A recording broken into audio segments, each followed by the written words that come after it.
Hello guys, welcome to my channel Aditi Khatri Psychology Classes. Guys, we started chapter 2nd Self and Personality class 12th Psychology, and in the last video we have discussed the topic is concept of self. Today in this video we will be discuss about the topic is cognitive and behavioral aspect of self. So guys, stay tuned with my video till end and please don't forget like, share, comment and subscribe my channel. So let's start my video. So guys, today's class topic is cognitive and behavioral aspect of self. Psychologist यहाँ पे self की study करते हैं। Self की study करने में वो काफ़ी इंटरेस्टेड है। जब साइकोलॉजिस्ट सेल्फ की स्टडी करते हैं तो उनमें एक बिहेवियर एस्पेक्ट देखने को मिलता है। कैसे हमारा बिहेवियर रिफ्लेक्ट होता है, तो वहाँ पे उन्होंने 4 चीज़ों की स्टडी की है। First is self concept, self esteem, self efficacy and self regulation. Clear. हम इस चैप्टर में खुद के बारे में जानने वाले हैं। जब मैंने स्टार्टिंग में ही कहा है आपको कि हम इस चैप्टर में खुद की पर्सनालिटी को, खुद के बारे में हम जानने वाले हैं। हमारी क्या थॉट प्रोसेस है, हमारी क्या पर्सनालिटी है। क्लियर, ये हमने डिस्कस किया है ना स्टार्टिंग में। तो now look at here, first is self concept. हम जनरली वे में सेल्फ कॉन्सेप्ट के बारे में डिस्कस करते हैं, राइट। हम अपने फ्रेंड्स के साथ, फैमिली के साथ, अपने नेबर्स के साथ हम सेल्फ कॉन्सेप्ट के बारे में बात करते हैं कि मेरा ये सेल्फ है, मैं ऐसा हूँ, मेरी थिंकिंग ऐसी है, मेरा बिलीफ ऐसा है, राइट। तो यहाँ पे क्या है हमारा self concept.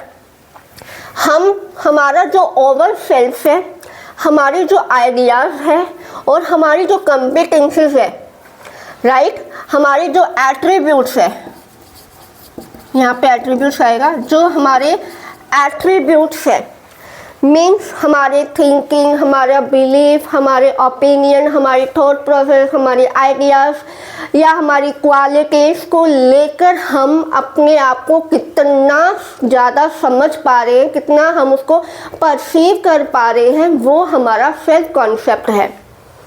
Clear.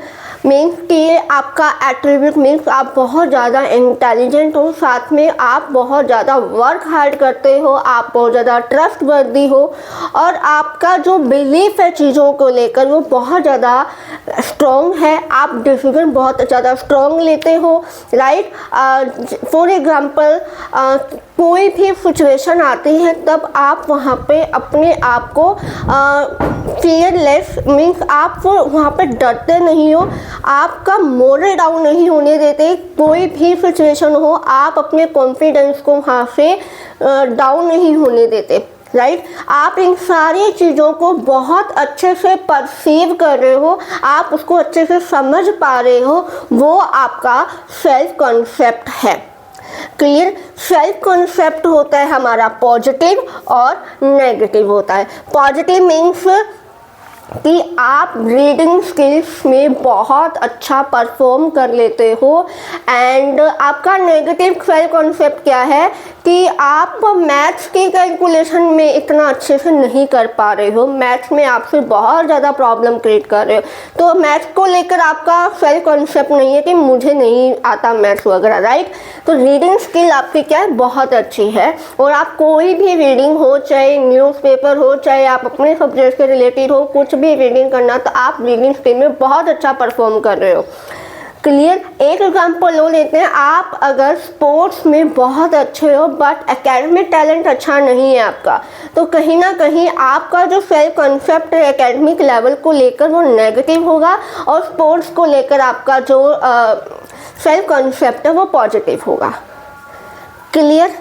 This was your self concept. आप अपने बारे में कितना अच्छे से समझ पा रहे हो, अपने थॉट को समझ पा रहे हो, अपने बिलीफ को समझ पा रहे हो, वो आपका सेल्फ कॉन्सेप्ट है।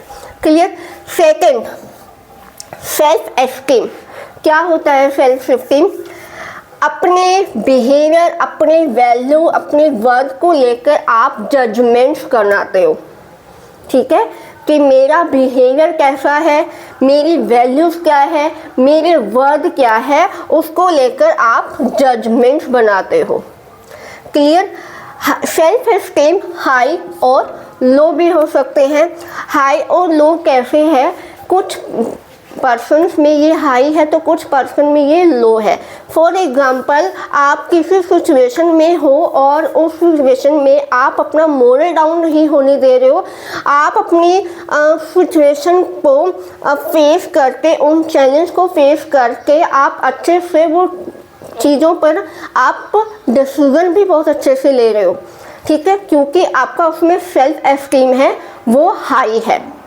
अगर हम लो एस्टीम की बात करें, फॉर एग्जांपल आप स्पोर्ट्स में अच्छे नहीं हो आप, ठीक है, स्पोर्ट्स आपका अच्छा नहीं है, बट आपका एकेडमिक लेवल, आप हर एक एकेडमिक में, बुक्स रीडिंग में, कैलकुलेशन में एकेडमिक आपकी बहुत अच्छी है, जिसमें आपको हाई ग्रेड मिलते हैं, तो क्या है वो आपका हाई सेल्फ एस्टीम है। और स्पोर्ट्स को लेकर आपका जो सेल्फ एस्टीम है वो लो है। क्लियर एग्जाम्पल समझ में आया कि आप अपने आप को लेकर, आपकी वैल्यू को लेकर, आपकी वर्थ को लेकर क्या जजमेंट्स बनाते हो, वो आपका सेल्फ एस्टीम है। यहाँ पर एक स्टडी कंडक्ट की गई है 6 to 7 एज के स्टूडेंट्स के, मीन्स बच्चों के ऊपर, जिनमें वहाँ पे उनको 4 एरियाज में डिवाइड किया गया है। 4 एरिया, एकेडमिक कॉम्पिटेंस हो गया, फिजिकल अपीयरेंस हो गया, सोशल कॉम्पिटेंस हो गया, फिजिकल एथलेटिक कॉम्पिटेंस हो गया। 4 एरियाज है। इन एरियाज के थ्रू 6 to 7 एज के बच्चों में ये चीज़ देखी गई है कि उनका सेल्फ एस्टीम लो है या हाई है, ठीक है। फॉर एग्जाम्पल, वो एग्जाम्पल कंटिन्यू करते हैं कि कुछ पर्सन का सेल्फ एस्टीम एकेडमिक को लेकर बहुत ज़्यादा अच्छा है, उसके मार्क्स बहुत अच्छे आते हैं, Hindi, math, science, SST, EVS and computer, ठीक है, ये 5 to 6 सब्जेक्ट में बहुत अच्छे मार्क्स आते हैं, एकेडमिक लेवल बहुत अच्छा है, वो ग्रेड कर रहा है 98% पे बहुत अच्छे से, ठीक है। वहीं पर हम ले लें उसका जो फिजिकल जो अपीयरेंस है, उसको लेकर उसको क्या है, अपना जो सेल्फ एस्टीम है वो लो है, कि है वो गोलू मोलू टाइप का, ठीक है, हाइट उसकी थोड़ी छोटी है और वो बहुत ज़्यादा मतलब खाता पीता रहता है, जस्ट एग्जाम्पल है। लेकिन उसको कई बार ऐसे सुनने को मिलता है कि उसको बहुत ज़्यादा मोटा है, ये है वो है, एक्सेट्रा एक्सेट्रा, कहीं ना कहीं उसका जो सेल्फ एस्टीम है वो लो हो जाता है। क्लियर आया समझ में। बट यहीं पर हम एग्जांपल ले, फिजिकल अपीयरेंस उसका बहुत अच्छा है, लेकिन उसका स्पोर्ट्स भी बहुत अच्छा है उसको लेकर, लेकिन उसका एकेडमिक लेवल अच्छा नहीं है, ठीक है। तो किसी स्पेयर्स में, किसी भी एरिया में आपका सेल्फ एस्टीम हाई है तो किसी चीज़ में आपका सेल्फ एस्टीम लो भी हो सकता है। क्लियर। यहाँ पे भी स्टडीज और कंडक्ट की गई रिसर्चर्स के थ्रू और देखा गया जिनमें सेल्फ एस्टीम जो है सभी एरियाज में लो होते हैं, उनमें anxiety, depression, anti social behaviour हमें देखने को मिलता है। इनको क्योर करने के लिए यहाँ पे पॉजिटिव अपनी एक्सपीरियंसेस, पेरेंटिंग, टीचर्स जो भी है वो हमारी हेल्प करते हैं इन चीज़ों को कॉप अप करने के लिए, कि जिससे हमारा जो सेल्फ एस्टीम लो हुआ है, पेरेंट्स हमारी हेल्प करते हैं, टीचर्स हमारी हेल्प करते हैं, हमारे फ्रेंड्स हमारी हेल्प करते हैं, हमारे जो पॉजिटिव पास्ट एक्सपीरियंसेस है वो भी हमारी हेल्प करते हैं, जिससे हमारा सेल्फ एस्टीम हाई हो। क्लियर समझ में आया कि अपनी वैल्यू और वर्थ को लेकर हम जजमेंट बनाते हैं। सेल्फ एस्टीम हाई और लो हो सकते हैं, किसी भी एरिया में कोई हाई है तो किसी एरिया में कोई लो है। अगर लो सेल्फ एस्टीम है तो वो पर्सन एंजाइटी, डिप्रेशन या एंटी सोशल बिहेवियर हमें देखने को मिलता है। Clear. And third is self efficacy. Self efficacy कहाँ है, हमने पढ़ा हुआ है, याद होगा चैप्टर 6 क्लास 11 साइकोलॉजी में ऑब्जर्वेशन लर्निंग थ्योरी की थी हमने अल्बर्ट बंडूरा की, याद होगा ना, कि याद नहीं है मुझे कमेंट सेक्शन में बताओ। सेल्फ एफिकेसी क्या है, हमारे लाइफ के जो आउटकम्स है वो हमारे लक कंट्रोल कर रहा है या कोई सिचुएशनल फैक्टर उन्हें कंट्रोल कर रहे हैं। जो भी हमारे लाइफ में हो रहा है या हम उन्हें कंट्रोल कर रहे हैं, मीन्स हमारा लक कंट्रोल कर रहा है या हमारे जो भी एक्सटर्नल इन्वायरमेंट में जो सिचुएशनल फैक्टर है वो कंट्रोल कर रहा है, वो हमारा क्या है, सेल्फ एफिकेसी है। क्लियर। सोशल लर्निंग थ्योरी जो बंडूरा ने दी थी, अल्बर्ट बंडूरा ने, इन्होंने बताया था कि जो चिल्ड्रन और अडल्ट हैं वो बिहेवियर को लर्न करते हैं कैसे, ऑब्जर्वेशन के थ्रू और इमिटेटिंग के थ्रू। राइट, हमने ऑब्जर्वेशन लर्निंग की थी ना, एक एक्सपेरिमेंट लिया था, है ना, वही एक्सपेरिमेंट लिया था कि उनको मूवी दिखाई गई, मूवी में एक बॉबो डॉल है, बच्चों को इकट्ठा कर दिया गया था, है ना, याद होगा ना वो experiment.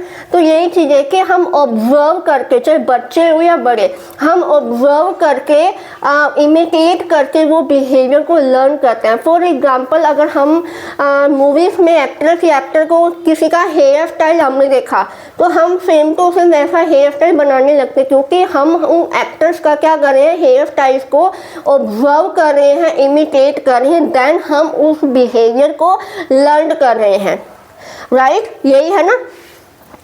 Select, influence and construct. जिन पर्सन का सेल्फ एफिकेसी हाई होता है वो इजीली चीज़ों को सेलेक्ट कर लेता है, इन्फ्लुएंस होता है, कंस्ट्रक्टिव वे में को समझता है। क्लियर। जो सेल्फ एफिकेसी होता है वो भी हाई और लो होता है। फॉर एग्जाम्पल, किसी ने एक चीज़ सोचा कि मैं कभी भी आज से स्मोकिंग नहीं करूँगा या करूँगी, आज से मैंने स्मोकिंग करना छोड़ दिया है, आज मैंने ये डिसाइड कर चुकी हूँ मैं। राइट, तो जिन पर्सन का सेल्फ एफिकेसी स्ट्रॉन्ग है, मीन्स वो डिसाइड कर चुका है कि वो स्मोकिंग नहीं करेगा तो नहीं करेगा। क्लियर। अगर इसका हम लो का एग्जांपल लें, कोई पर्सन सेल्फ एफिकेसी जिसका लो है कि आज उसने अच्छे से स्टडी की, ठीक है, स्टडी का एग्जांपल लेते हैं, आज उसने अच्छे से स्टडी की, 2-3 घंटे 3-4 घंटे अच्छे से पढ़ाई की है। नेक्स्ट डे उसने किया, लेकिन थर्ड डे उसने वो चीज़ नहीं करी, मेरा पढ़ने का मन नहीं लगता, मुझे तो ऐसे एक्टिविटी चाहिए, मुझे ये करना है, मुझे वो करना है, एक्सेट्रा एक्सेट्रा। राइट, तो कहीं ना कहीं उसका सेल्फ एफिकेसी लो है, कहीं ना कहीं वो अपने डिसीजन पर स्टैंड नहीं ले पा रहा, क्योंकि उसका सेल्फ एफिकेसी जो है वो लो है। क्लियर। आया समझ में? हाई एंड लो कि मुझे स्मोकिंग नहीं करनी है तो नहीं करनी है, मैंने डिसाइड कर लिया, मेरा यहाँ पे स्ट्रॉन्ग सेल्फ एफिकेसी है। क्लियर। समझ में आया कि हमारे लाइफ के जो भी आउटकम्स होते हैं हम उन्हें कंट्रोल कर रहे हैं या हमारे बाय लक हमें वो कंट्रोल किए जा रहे हैं। एक एग्जांपल वो लेते हैं कि फॉर एग्जांपल आप किसी भी एग्ज़ाम की तैयारी कर रहे हो, प्रिपरेशन कर रहे हो और आपका वो एग्ज़ाम क्लियर हो जाता है, तब आपसे पूछा जाता है कि आपने एग्ज़ाम के लिए मेहनत की या क्या कुछ किया, हमें थोड़ी स्ट्रैटेजी बताओगे? तो आप क्या, नहीं यार मैंने तो कुछ नहीं किया, मेरी तो किस्मत, मेरा लक था जो मैं क्लियर हो गया। राइट, ये क्या है, आप अपनी लाइफ का आउटकम जो दे रहे हो वो आप आपकी लक को दे रहे हो, ठीक है। और वहीं पर आप कहते हो नहीं नहीं मैंने बहुत ज़्यादा वर्क हार्ड किया था, मैंने बहुत ज़्यादा मेहनत की थी, मैं दिन रात स्टडी करता था, अपने फ्रेंड्स की हेल्प करता था, मैं ट्यूशन जाता था, एक्सेट्रा एक्सेट्रा। राइट, ये क्या है, आप उस लाइफ का आउटकम क्या दे, अदर फैक्टर्स को दे रहे हो, मीन्स आप अपने वर्क हार्ड को दे रहे हो। क्लियर। तो यही है कि लाइफ का जो आउटकम है वो बाय लक कम कर रहे हो आप या सिचुएशनल फैक्टर के थ्रू वो कंट्रोल हो रहा है। क्लियर। यहाँ पे हमने सोशल लर्निंग थ्योरी बंडूरा के बारे में बात की है, जिन्होंने ऑब्जर्वेशन और इमिटेट टेक्निक के बारे में बात की है, और सेल्फ एफिकेसी हाई और लो होता है। Clear. And last is self regulation. Self regulation क्या है, एक ऐसी एबिलिटी जहाँ पे हम अपने बिहेवियर को ऑर्गेनाइज करते हैं और मॉनिटर करते हैं। मीन्स सेल्फ रेगुलेट करना कि किसी सिचुएशन में आप अपने आप को कैसे रेगुलेट कर रहे हो। किस तरीके का बिहेवियर करोगे किसी पर्टिकुलर सिचुएशन में, वो आपका सेल्फ रेगुलेशन होता है। मीन्स आप किसी सिचुएशन में आप अपने बिहेवियर को किस तरीके से मॉनिटर कर रहे हो, कैसे आप उसको ऑर्गेनाइज करो, that is what called self regulation. Self regulation में एक चीज हम पढ़ेंगे, विल पावर और सेल्फ कंट्रोल। क्या है विल पावर? जब हम अपनी नीड को फुलफिल कर रहे होते हैं या हमें कोई काम करना है अपनी लाइफ का, कोई गोल अचीव करना है, तो उसके लिए हमारी विल पावर हमें कहती है। विल पावर के थ्रू ही हम सेल्फ कंट्रोल करेंगे। सेल्फ कंट्रोल क्या होता है कि हमें पूरी नीड फुलफिल करनी है, ठीक है, नीड फुलफिल करनी है। फॉर एग्जांपल हमें हमारे इंडियन कल्चर में व्रत रोजा रखा जाता है, व्रत रखे जाते हैं। उसमें क्या होता है कि हम कुछ खाना नहीं चाहते, है ना, कि मुझे ये चीज़ नहीं खानी है क्योंकि मेरा आज फास्ट है, आज मैं सिर्फ पोटैटोज ही खा सकता हूँ, बाकी चॉकलेट हो गई मैं नहीं खा सकता, राइट। मैं आज चपाती नहीं खा सकता क्योंकि आज मेरा फास्ट है। ये क्या है? आप अपने विल पावर के थ्रू सेल्फ कंट्रोल कर रहे हो। सेल्फ कंट्रोल के थ्रू हम सेल्फ रेगुलेट हो रहे हैं। क्लियर? आया समझ में? विल पावर के थ्रू ही, अगर हमारे इच्छा शक्ति से ही हम सेल्फ कंट्रोल करेंगे, सेल्फ कंट्रोल से ही हम अपने आप को रेगुलेट करेंगे कि पर्टिकुलर सिचुएशन में हमें किस तरीके का बिहेवियर करना है। और मीन फॉर एग्जांपल आप एक ऑफिस में हो, वहाँ पे आपकी मीटिंग चल रही है और आपके बॉस बैठे हैं और आपको अपने काम पेंडिंग करनी है और लेकिन बॉस ने हमें बिठा रखा है। उस सिचुएशन में आप अपने आप को अपनी इच्छा शक्ति के थ्रू आप सेल्फ कंट्रोल करोगे, देन आप रेगुलेट करोगे कि उस सिचुएशन में आप किस तरीके का बिहेवियर करने वाले हो, किस तरीके का आपका बिहेवियर जो है आप ऑर्गेनाइज करने वाले हो। क्लियर? समझ में आया कि देन पहले हमारा विल पावर होगा कि अपनी इच्छा शक्ति जो होगी, देन आप उसको कंट्रोल करोगे, देन आप सेल्फ रेगुलेट होगे। क्लियर? अब सेल्फ कंट्रोल की साइकोलॉजिकल टेक्निक है कि सेल्फ कंट्रोल को हम कैसे टेक्निक्स है ये हमारी, ठीक है। फर्स्ट टेक्निक आती है सेल्फ ऑब्जर्वेशन। आप अपने आप को ऑब्जर्व करो कि what is right and what is wrong, कि क्या सही है और मुझे कैसे करना चाहिए। मेरे खुद के बारे में नोटिस करना, मुझे क्या चीज़ करनी थी, क्या चीज़ नहीं करनी थी, है ना, मुझे क्या चेंज करना है, मुझे क्या न्यू ऐड ऑन करना है, राइट। ये सारी चीज़ें आप अपने आप में ऑब्जर्व करो। देन सेकंड सेल्फ इंस्ट्रक्शन, खुद को इंस्ट्रक्शन दो, पहले मुझे ये काम करना है, फिर देन मुझे सेकंड वर्क करना है, थर्ड करना है, मुझे ये काम नहीं करना चाहिए, देन मुझे ये काम करना चाहिए जिससे मुझे बेनिफिट मिले, राइट। जैसे आप स्टडी को लेकर शेड्यूल बनाते हो कि आप इंस्ट्रक्शन देते हो, फर्स्ट टाइम मुझे 1 आवर इस सब्जेक्ट को देना है, 1 आवर मुझे इस सब्जेक्ट को देना चाहिए, 1 आवर मुझे इस सब्जेक्ट को देना चाहिए। अगर मैं अपनी टाइम शेड्यूल बना के अपनी स्टडी को कंटिन्यू करूँगा तो मुझे अच्छे से मार्क्स भी मिलेंगे और मेरी प्रिपरेशन भी अच्छी हो जाएगी। जब आप खुद को इंस्ट्रक्शन दोगे ना, तब आप अपने आप को लेकर आप समझ पाओगे कि आपका कॉन्सेप्ट क्या है, स्कीम क्या है, एफिकेसी क्या है, कहाँ पे आप कंट्रोल कर सकते हो, कहाँ पे नहीं कर सकते। ये टेक्निक्स होती है। Third and last, self reinforcement. जब आप अपने काम में सक्सेस हो जाते हो, फॉर एग्जांपल आपने एग्ज़ाम क्लैरिफाई किया और आपको बस गेट टुगेदर करना था, लेकिन आपने क्या किया, अपने आप को रिवॉर्ड देने के लिए आपने अपने फ्रेंड्स के साथ मूवी जाने के लिए प्लान बनाया, ठीक है। ये क्या है? आप अपने आप को रिवॉर्ड दे रहे हो। या फिर जब आपने कोई अच्छा काम किया, किसी पर्सन की हेल्प की, वो बहुत ज़्यादा प्रॉब्लम में था, आपने उसकी हेल्प की, आप अपने आप को अप्रिशिएट करो। आप कहीं पर कुछ पार्टी करने जा सकते हो, आप कुछ डिनर करने जा सकते हो, लंच करने के लिए जा सकते हो, अपनी फ्रेंड्स के साथ मूवी देखने जा सकते हो, अपनी फैमिली के साथ टाइम स्पेंड कर सकते हो, एक्सेट्रा एक्सेट्रा, ठीक है। जब भी आप कोई अच्छा काम करते हो तो खुद को रिवॉर्ड देना चाहिए, ठीक है। खुद को जब हम रिवॉर्ड दे, वेरी गुड यार तुमने बहुत अच्छे से काम किया है, आगे से भी तो अच्छे से काम करना, ठीक है। ये टेक्निक्स होती है सेल्फ रेगुलेशन की। क्लियर आया समझ में? कोई डाउट नहीं होगा, राइट? तो यहाँ पर हमने इन 4 चीज़ों को डिस्कस किया है, self concept, self esteem, self efficacy and self regulation. I hope आपको अच्छे से क्लियर हो गया होगा, कहीं भी कोई डाउट नहीं है। वीडियो अच्छी लगे लाइक कर दो, शेयर कर दो, कमेंट करो और सब्सक्राइब करना न भूलें। कहीं भी कोई भी डाउट है किसी भी टॉपिक में तो प्लीज़ अपने कमेंट सेक्शन, मैं आपके सारे क्वेश्चन के आंसर करूँगी। सो गाइस, मिलते हैं हमारी नेक्स्ट वीडियो में नेक्स्ट टॉपिक के साथ। तब तक bye bye, have a nice day.